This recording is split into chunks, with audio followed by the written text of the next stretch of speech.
Avoir des enfants en 2024, est-ce irresponsable? Oui, et je vais vous expliquer pourquoi.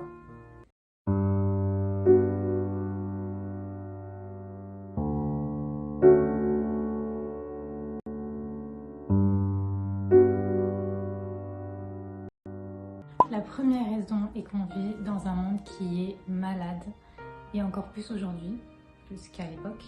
En tout cas, comme vous pouvez le voir, il y a beaucoup de chômage, c'est difficile d'avoir du travail, il y a trop de monde. Ça, c'est vraiment quelque chose qui, pour moi, est vraiment important et que peu de gens voient puisqu'ils sont dans le déni. Il y a trop de monde, il n'y a de place pour personne. De plus en plus d'habitations sont construites chaque jour et pour avoir un rendez-vous, il vous faut attendre des fois des années entières pour avoir des rendez-vous spéciaux. Donc il y a vraiment trop de monde et c'est pareil, avoir des enfants et donc une vie familiale et une vie professionnelle, pour moi c'est impossible. La société ou le système n'est pas fait pour, donc c'est un problème. Ensuite, il y a trop d'insécurité. Donc là, je parle évidemment pour l'Europe, pas pour les autres pays, mais en Europe ou même par exemple dans les pays construits par les Européens comme, je cite, les USA. Il y a trop d'insécurité dans la rue quand on est une femme ou même quand on est un homme. Enfin voilà, il y a trop d'insécurité tout court. Et c'est vrai que mettre au monde un enfant pour qu'après, on ait peur qu'il soit dans l'insécurité constante, surtout si c'est une fille, je pense que ça ne vaut pas le coup. Il n'y a plus de respect moral entre les gens, entre les jeunes et les vieux. Donc il n'y a plus de civisme, il y a tellement d'incivilité, les gens ne respectent rien. On a beau appeler la police des millions de fois et pourtant ils continuent à ne rien respecter. La police ne sert d'ailleurs plus trop à rien. Je ne vais pas m'étaler sur le sujet, mais même la police n'est plus ce qu'elle était avant. La police est ghettoisée, la police se comporte comme les délinquants, les racailles. En tout cas, elles ont un comportement très similaire à eux et c'est plus la belle police des années 90, des années 80 ou des années précédentes encore. Il y a eu vraiment une césure quand on est passé après les années, on va dire 2005, tout ça. Ensuite, le vocabulaire aussi a extrêmement baissé, les jeunes ne s'expriment plus. Le vocabulaire a disparu, donc déjà tout le monde fait des fautes. Je parle même pas des fautes écrites, mais des fautes orales. Et ça, c'est la base de tout. Si on n'arrive pas à se comprendre et à exprimer ses opinions, tout de suite, c'est la violence, c'est les agressions. Et voilà, les jeunes ont beaucoup de problèmes à ce niveau-là. Ça va en faire des crétins, comme c'est déjà le cas d'ailleurs. La deuxième raison, c'est le manque d'argent. Parce que oui, pour avoir un enfant, il faut beaucoup d'argent. Déjà, quand on est seul, il faut de l'argent. Quand on est un être humain sur la terre, il faut beaucoup d'argent, il faut de l'argent, il faut payer son loyer, il faut payer la nourriture.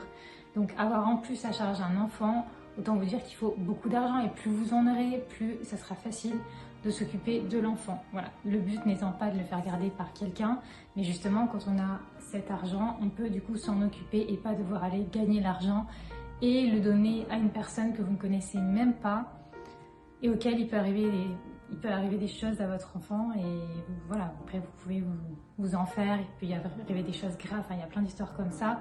Donc c'est encore on va dire des problèmes en plus des problèmes que tout le monde a dans la société, donc c'est compliqué. Ensuite, il va falloir lui payer les études ça coûte quand même cher.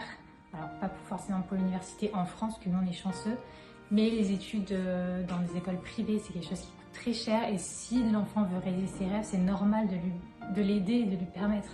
Quand vous êtes mère, je pense que vous aimez votre enfant et vous avez envie de l'aider.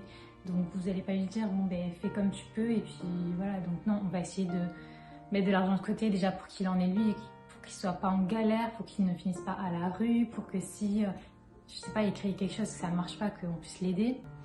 Et surtout que s'ils veulent faire des études, ils peuvent en faire. Et ensuite, il faut de l'argent pour simplement bien vivre, pour avoir une vie confortable, pouvoir se soigner, pouvoir prendre soin de soi et surtout pouvoir avoir le temps parce que oui, le temps c'est l'argent et le temps est très très important et se donner du temps c'est ce qu'il y a de plus important. Donc si vous avez un enfant, vous avez moins d'argent, vous avez moins de temps, vous avez le temps qui est coupé en deux, enfin voire plus et voilà, clairement vous pouvez moins prendre soin de vous donc vous avez plus avoir tendance à à être en dépression, tout ça, et ne parlons même pas du couple où c'est difficile de pouvoir organiser sa vie autour du couple, de l'enfant et du travail.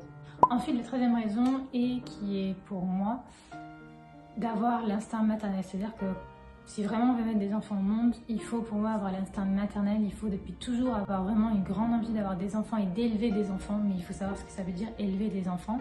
C'est-à-dire que l'enfant, c'est pas le nôtre, c'est pas à nous. Oui, ok, on le fait, mais après, il faut savoir qu'un jour, il aura sa vie, il a ses convictions, il a ses façons de voir la vie, les choses, et il a ses idées, il a ses choix, en fait.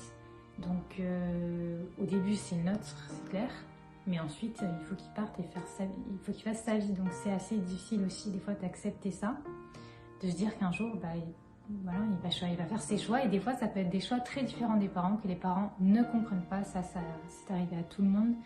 Et donc, du coup, les parents veulent seulement que l'enfant en fait répète les mêmes schémas que les parents ont répétés parce qu'ils ont peur que voilà, il n'y arrive pas, en fait c'est des peurs. Donc voilà, il faut savoir que quand on veut vraiment un enfant, on est là pour l'éduquer, on n'est pas là pour le bloquer, ni pour lui imposer des choix, ni pour remplir des choses qu'on n'a pas fait, qu'on voudrait que l'enfant fasse. Donc ça, il faut le prendre en compte, et c'est quelque chose qui est difficile, et c'est pour ça que je pense que psychologiquement, déjà, il faut être très stable, il faut être bien avec soi, il faut avoir réglé tous nos problèmes pour ensuite décider d'avoir un enfant. Ensuite, la quatrième, ça rejoint un peu ce que j'ai dit dans les premiers, c'est-à-dire que je pense qu'il faut s'occuper d'abord de soi, encore plus dans notre société aujourd'hui, puisque comme j'ai dit, il n'y a plus aucun respect de rien.